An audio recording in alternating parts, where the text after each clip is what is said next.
Okay. Perfect.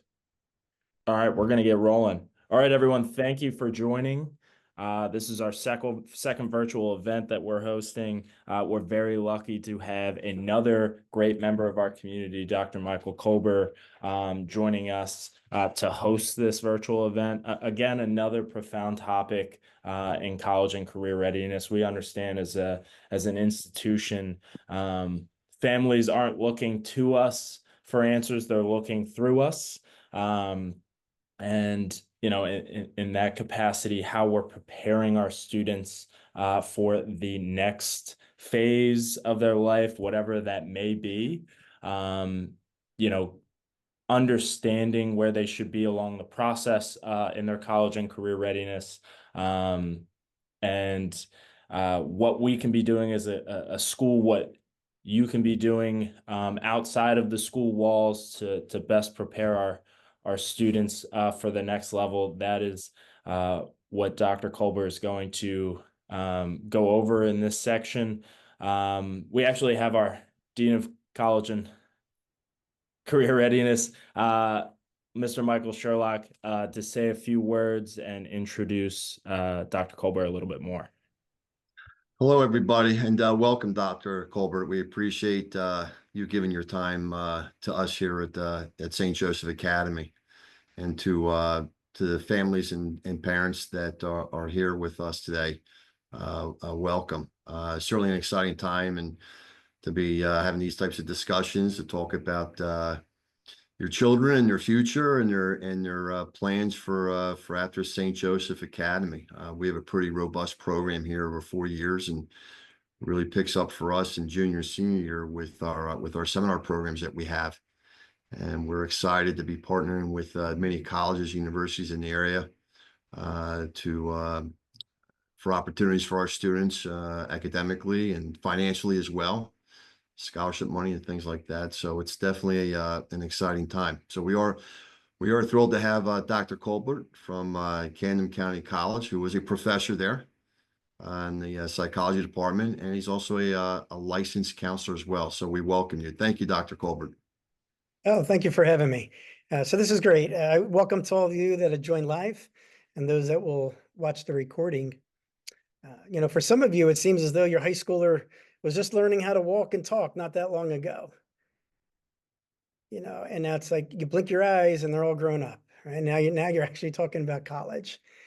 So whether this is your first time planning for college or you've been down this road before, I can tell you that this process can be scary. It can be nerve-wracking, sad, full of confusion. But also at the same time, this is a time of excitement. We feel proud of our children. Each child can take a very different path. So for me, I want to just explain a little bit about my different paths and my experiences leading up to this. So I have 6 children. 2 of my daughters, my youngest, are in 7th grade. My son, he's a sophomore at St. Joe Academy this year. And then I have 3 older adults who have all graduated high school, but they're on very different paths. But the one common thread was that each of them began earning college credits while in high school. And that helped tremendously in a number of ways. My oldest completed 1 year of college during her senior year, but she had a desire to get married and start a family as soon as possible. So actually 6 months after high school graduation, she got married, continued at community college, on her way to earning an associate's degree while living in Pensacola, Florida, as her husband completed training for the Navy. My second oldest, she set a goal for herself at age 14, and her goal was to graduate law school by age 22. So as a homeschooler, she worked really hard to get ahead. She earned an associate's degree at age 16. She then transferred to Furman University in South Carolina and even studied abroad in Scotland. While earning a bachelor's degree at age 18, she then applied to law school, and she's currently at the University of Minnesota School of Law. She is on pace to graduate law school at age 21. Then my third oldest just graduated high school with 30 college credits from community college. She's decided to enlist with the Army, and she'll actually be leaving for boot camp next week. So as you just heard, I've had 3 very different paths, and I'm hoping that today's presentation equips you with enough information for whatever path you and your child decide. So the agenda, how we're going to work through this presentation, is basically broken into 5 parts. All right, so first we'll talk about assessments and testing. We'll take a look at a high school timeline, what should be happening in each of the years of high school. Then after high school, post-secondary options, take a look at the difference between high school and college. And then last, we'll wrap up with components of college readiness. Now, instead of going in and out of the slides, all of the links I have throughout the presentation are then on resource tabs at the very end of the presentation. And you'll have access to all of those. And I'll explain some of them as we move through. I like this slide here because it just summarizes the whole presentation. Right? It's exciting because there's so many roads to choose from, but it's also very confusing because your child may not be sure what they want to do, where they want to go, or even what major to declare in college. All I can tell you is that be patient. It will all work out. Know this, 80% of college students change majors at least once.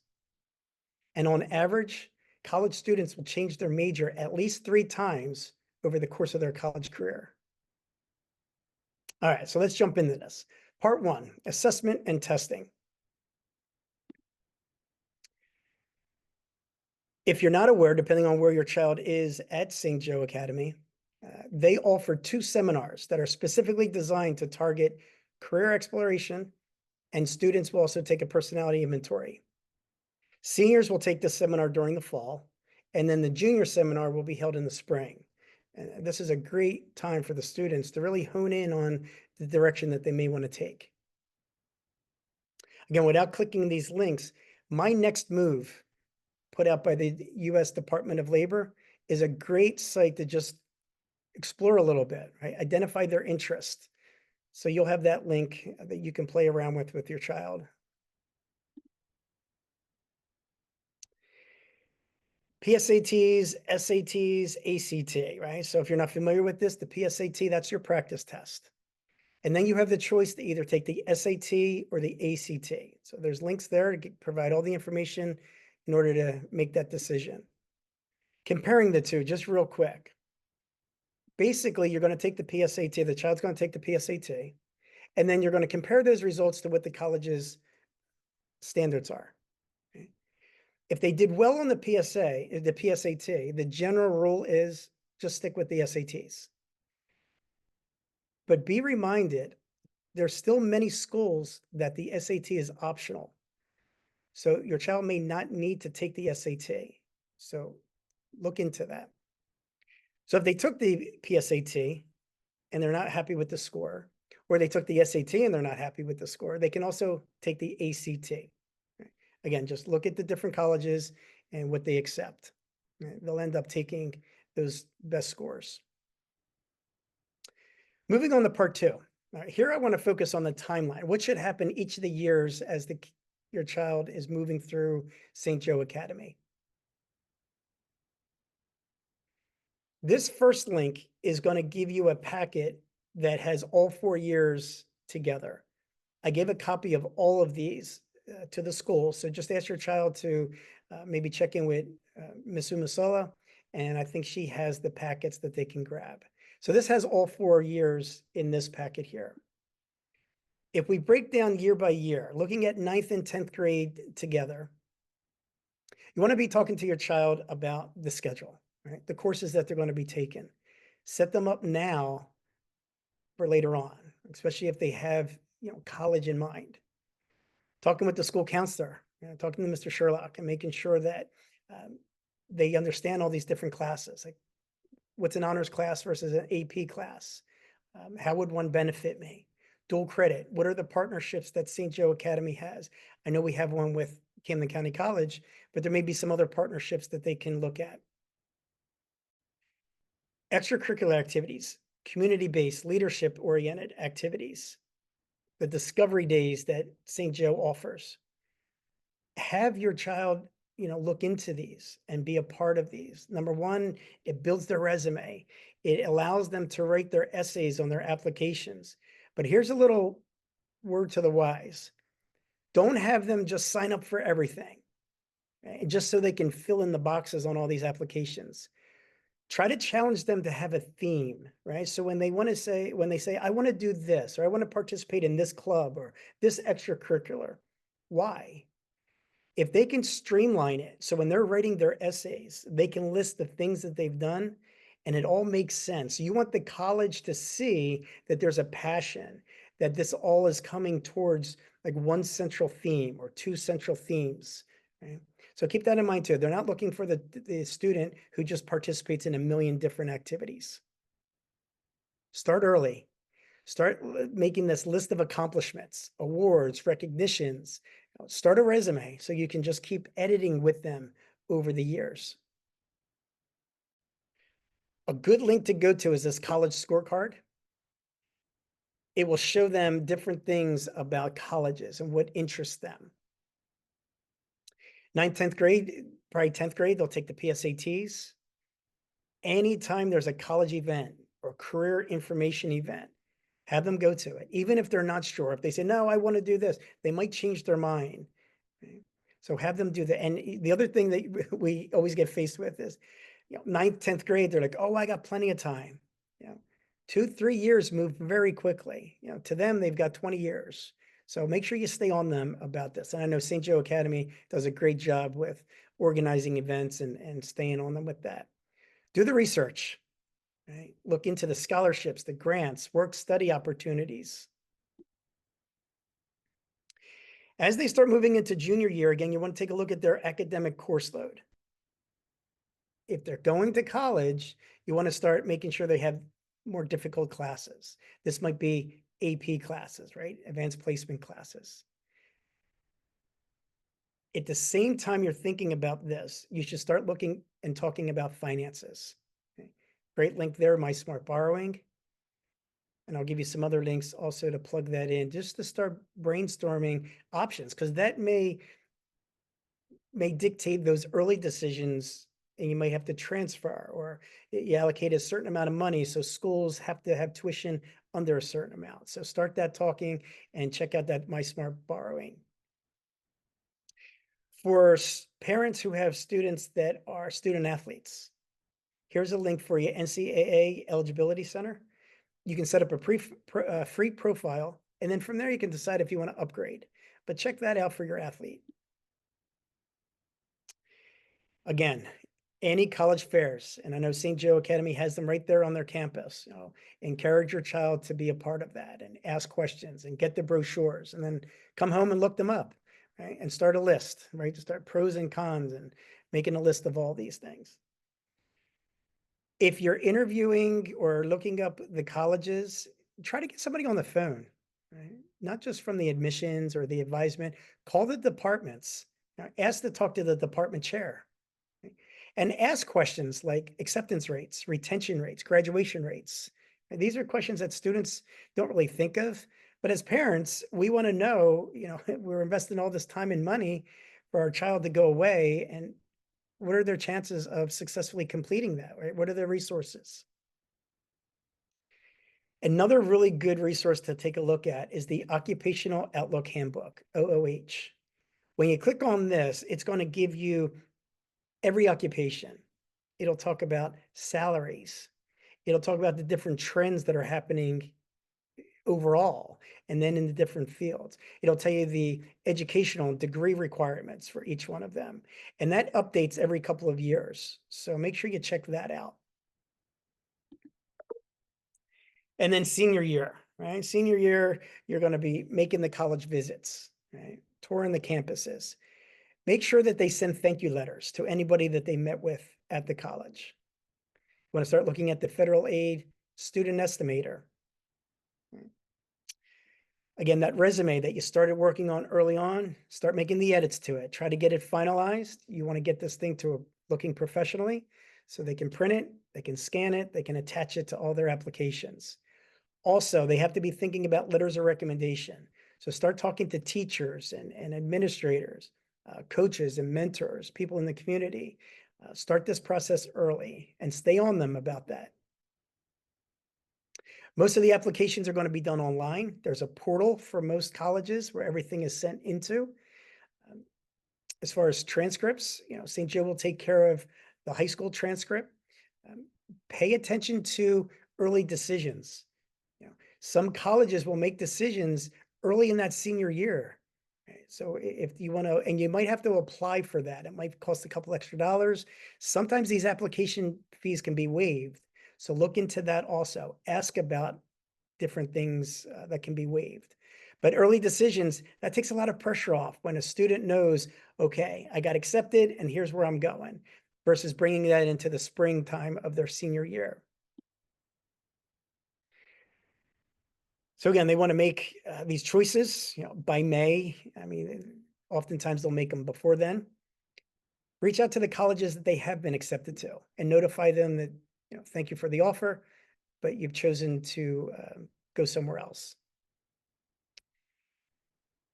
If your child has taken AP courses, you want to register for the advanced placement exam, and that's given in May.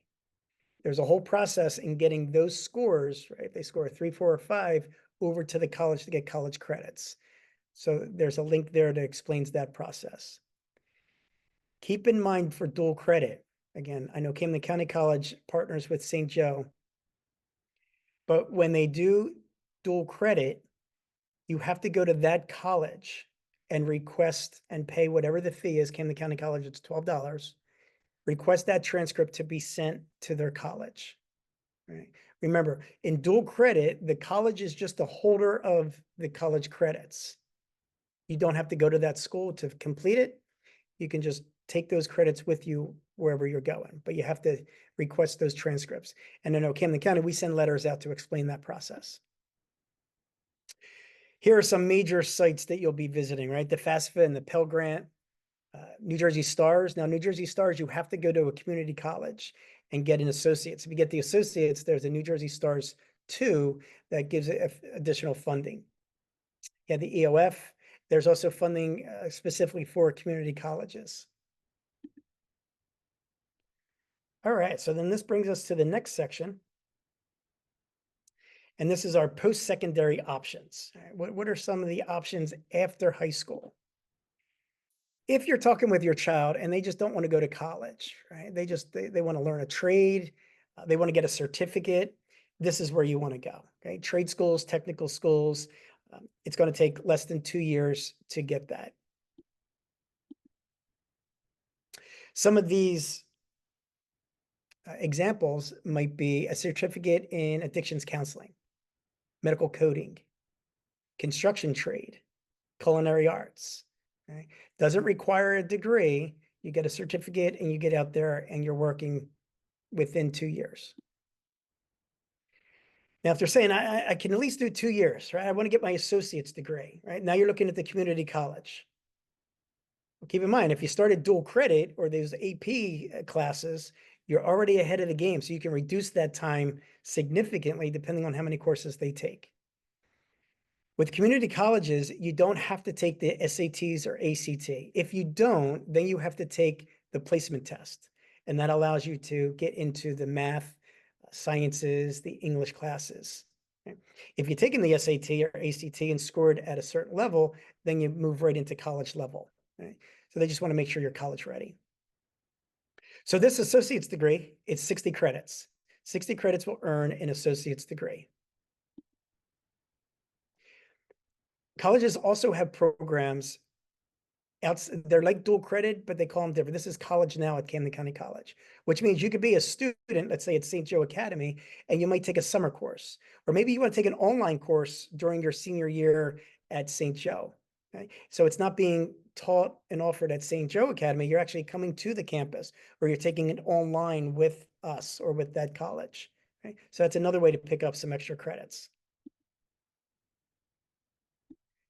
At this associate degree, 2-year college, which one do I do? Here's some options, right? If you're thinking, hey, I think I might go to the 4-year school, then you want to look into the bigger degrees, the AA, the Associate of Fine Arts, the Associate of Science. If you're looking more for, I wanted just a career, almost like that technical and trade school, but this one's going to give you a degree with it, then that's the Associate in Applied Science. So you see some of the examples, the bigger degrees, the AA, AS, AFA, your business, criminal justice, psychology, nursing, liberal arts. The AAS, it might be dental hygiene, automotive tech, veterinary tech, engineering tech, right? Entry-level positions, but you have a degree to build on later. Just a quick estimate for you to see.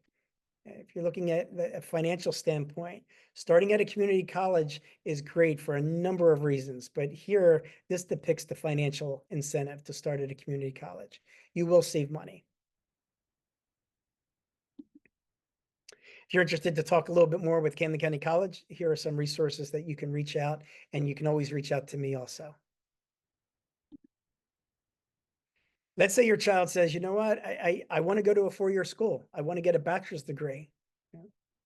So now you're looking at 120 credit programs. Right? Now, keep in mind, you can transfer up to 60 credits. So these are dual credits. These are AP courses that they took in high school. Maybe some classes that they did take at community college. My daughter, who's in law school, when she went to Furman University, they accepted 58 out of her 60 credits from Camden County College.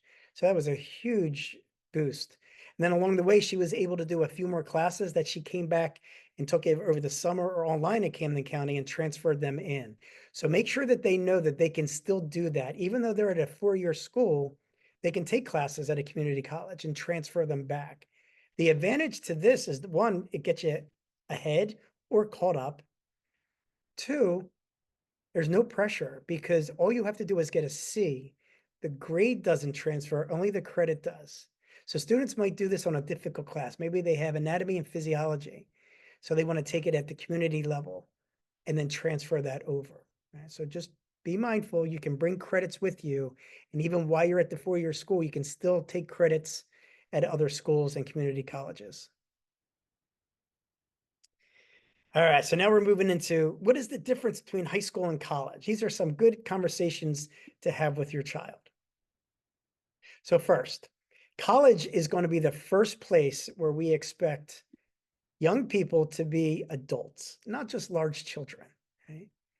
But think about this, all the rules of the game that the students have learned and mastered over the last 13 years are probably going to look very different at the college level.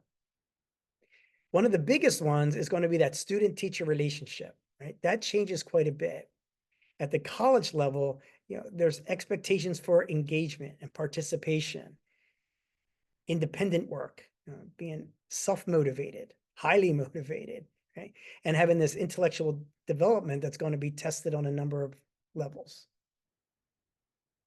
Now, for those of you that joined the adolescent talk that they had a few weeks ago, think of this, all this is coming at a time when these young people are experiencing significant independence from us, from our family, from their family, and from their role as child from the first time.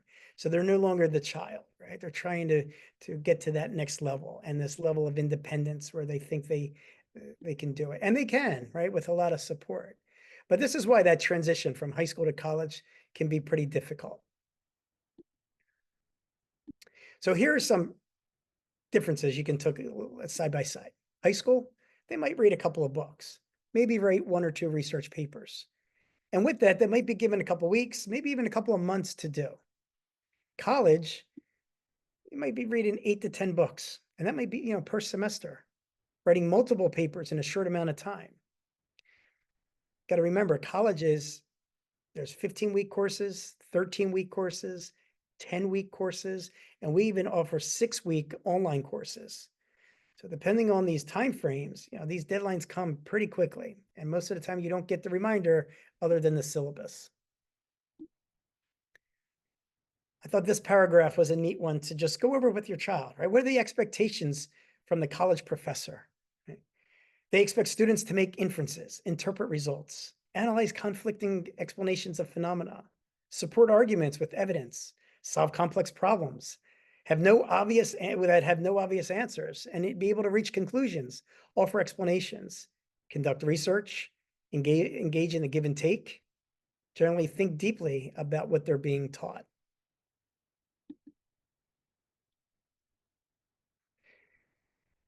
The student from high school to college, one of the things that you talk with them about is that they're going to spend probably 2 times the amount that they're currently spending preparing for class, homework. It's going to double when they get to college. It's going to be more independence, right? Self-reliant learners. Here's the big piece though. Recognize when they're struggling and when there's something going on, and know when, how, and where to seek help from. Is it the professor, other students, other sources at the college? Right? Don't wait too long. I love this one because this happens to me every semester, right? The teacher-student relationship might be very different. So here's an example of a first-term freshman who's falling behind or maybe even failing the course. They show up at our office hours near the end of the term, and now they're requesting extra credit just to pass the class. You know, we kind of shake our heads and we're mystified by these requests. Students are equally mystified because why not? You know, I was able to get this done in high school. I was able to do extra credit, get my grade up. Now you're going to have some professors that might work with you, but waiting to the end usually doesn't work. You know, my whole philosophy, I tell students, is keep me posted along the way and I'll see what I can do.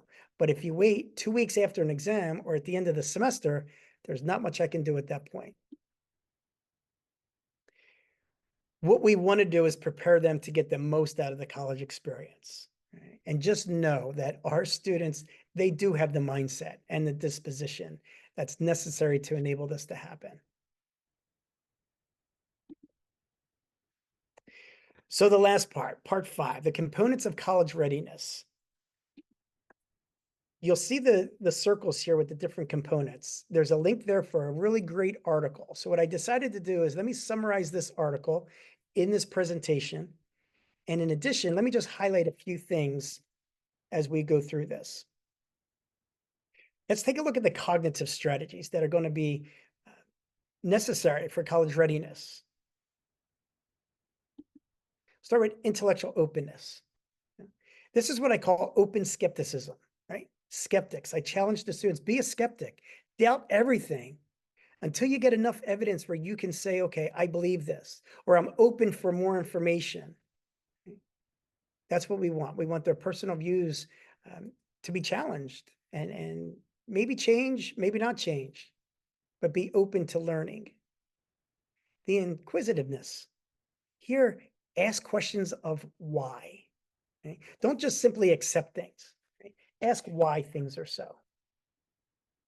And all of these things, challenge them to start now. And I know St. Joe Academy, the teachers over there, they're challenging them to do these things now. Another cognitive strategy is this analysis. So here, we want students to identify and evaluate the data. We want them to be able to compare and contrast, summarize and explain. When we look at reasoning, argumentation, proof, here we want them to be able to construct well-reasoned arguments. We want them to address critiques and challenges by providing logical explanations.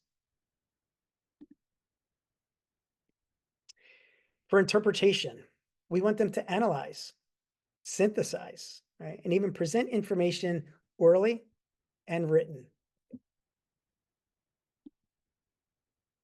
For precision and accuracy, we want them to be able to break down material accurately in order to reach correct conclusions.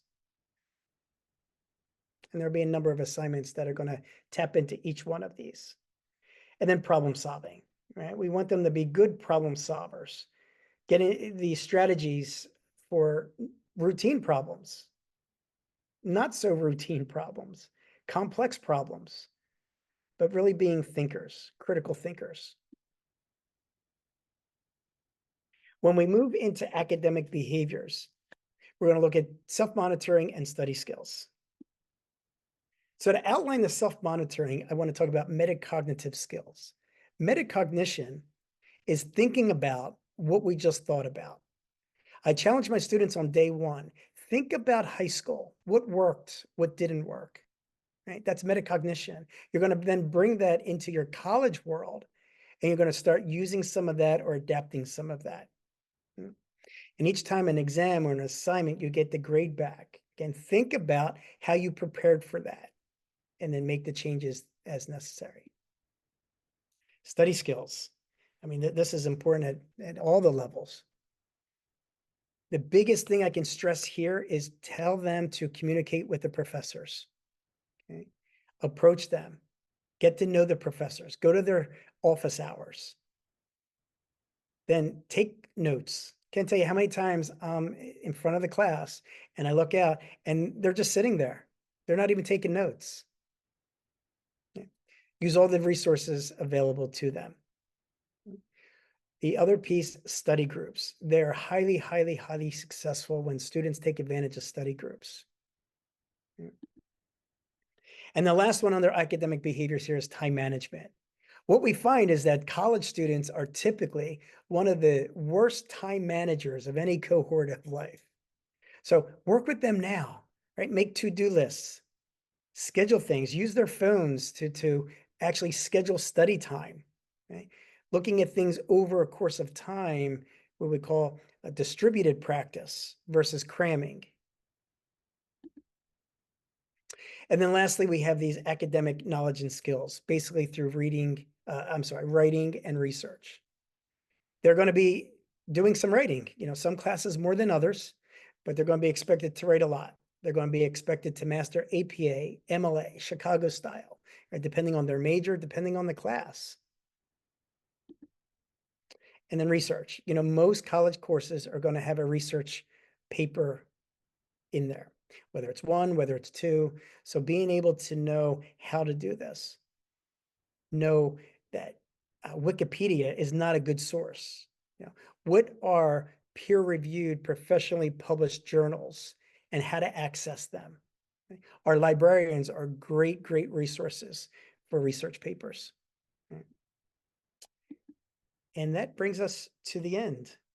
So now I like to open it up. I'm not sure who's monitoring any questions, but if we have any questions that we want to go through. So if you have any questions, we have at the bottom of the toolbar in the webinar, we have a Q&A box, or we have a chat box. Either one, you'll be able to post a question, and we'll give you about 2-3 minutes to ask that question, and Dr. Colbert will answer.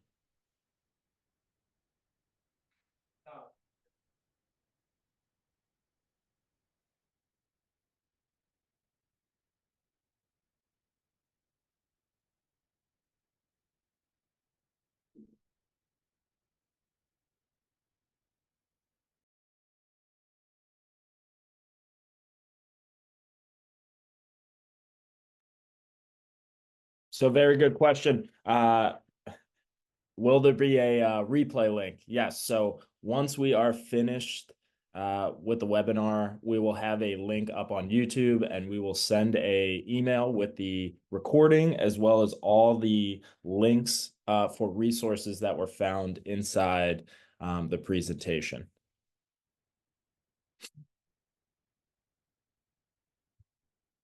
And if anyone has a question that they think of over the next couple days, you can absolutely shoot it in my direction or Miss Umacella's direction, and we will reach out to Dr. Colbert. And if Dr. Colbert is available and willing to share his information, we will provide that in the email as well. If no one else has any questions, I'm going to let Miss Umacella take it away. Thank you so much for joining us. And thank you so much, Dr. Colbert, for hosting. Absolutely. Absolutely. Thank you so much, Dr. Colbert. And like Mr. Young said, you guys will all be getting a link to this video. So I appreciate you all for attending, and thank you so much for the useful information. Mr. Sherlock will also have a copy of those grade level checklists for college and everything that your child will have access to as well. So thanks again.